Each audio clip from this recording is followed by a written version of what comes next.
Hello and welcome back. Today we're talking about area between curves. So, as our learning objective states, we're going to find the area of a region between two curves using integration. Until now, we've been finding the area under a curve, but we can also find the area between curves, either in terms of x or in terms of y.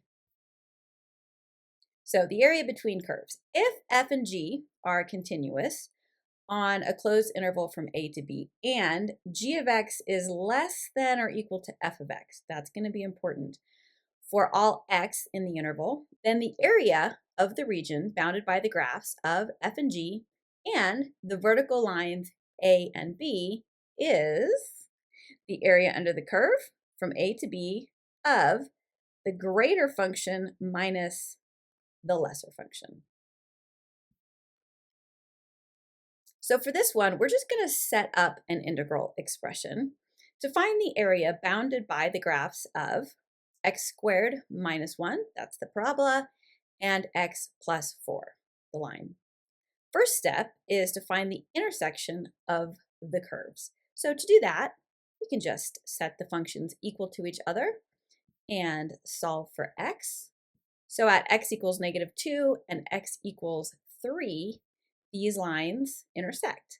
So that's now our boundary for the area. Now we can set up an integral expression.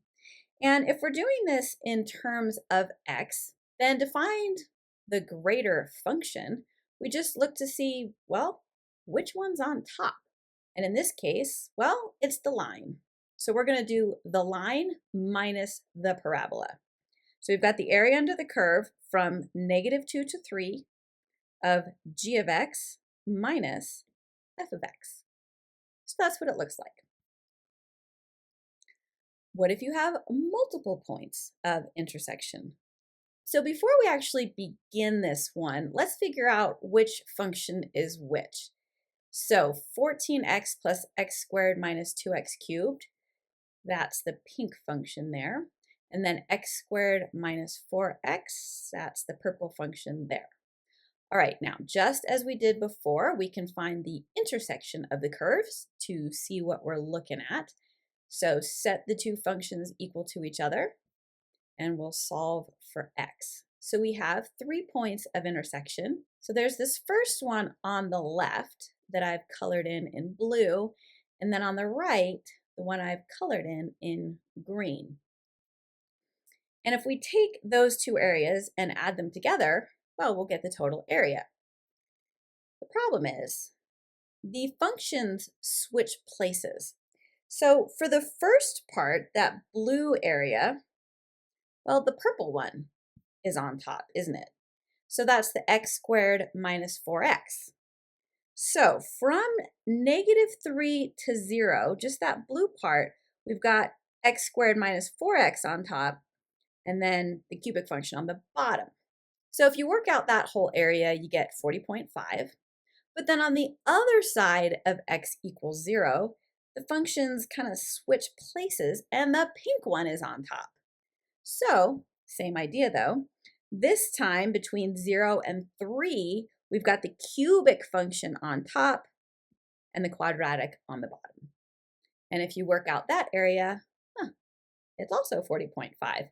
So adding the two together, we get a total area of 81.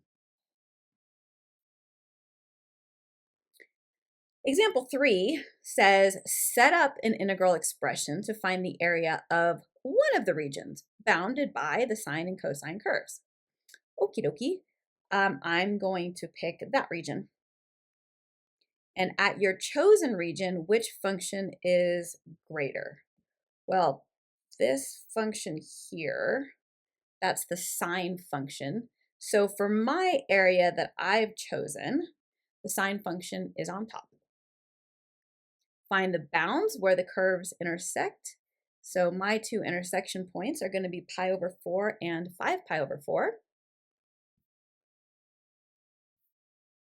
And now I can set up my integral. I've got sine of x on top. And I'm going from pi over 4 to 5 pi over 4 sine x minus cosine x. If you want to work out the area, it's about 2 root 2. Okay, this one's kind of cool. We're going to find the area between y equals 2 sine x, which I have in orange, and y equals cosine 2x, which I have in blue. So as always, you always have to watch for the order of the functions. In other words, which one's on top? But also, if you watch for even functions, you can do a little bit less work. So between the two curves from 0 to pi, we've got that little blue guy. And oh, look at another little blue guy on the other side. And then between them, that big orange region. But because these are even functions, I know that those two little blue areas are going to be the same size. Okay, keep that in mind. First, we're going to find the intersections between the two graphs. And now we can set up our integral expression. But because I know those two blue regions are the same size, let's just count the first one twice. So 2 times 0 to 0.374. And at that point, cosine 2x is on top, 2 sine x is on the bottom.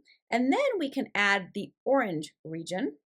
So we're going from 0.374 to 2.766. The functions kind of flip-flop places. And 2 sine x is on top, and cosine 2x is on the bottom. And you work all that out, and you get an area of 4.807.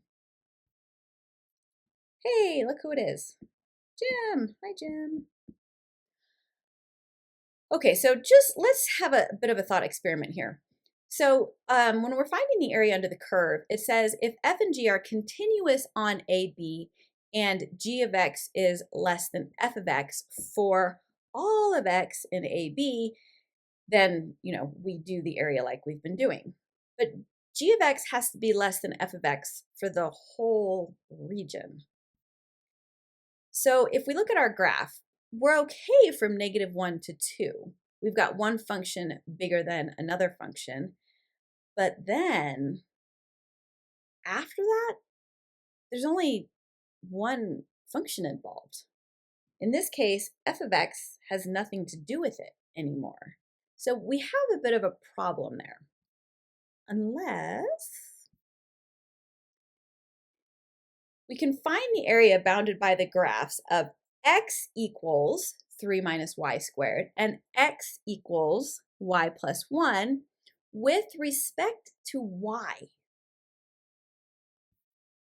So again, here's our whole area that we want to find the area of.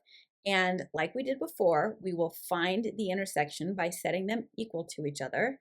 But this time, we're solving for y. So we got a y of -2 and a y of 1. So to set up our integral expression, now we're using y bounds.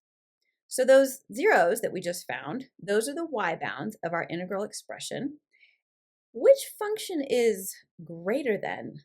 Well, if we're doing this with respect to y, it's going to be the function furthest to the right that is the greater than function. Looking from the right, we go into that sideways parabola first.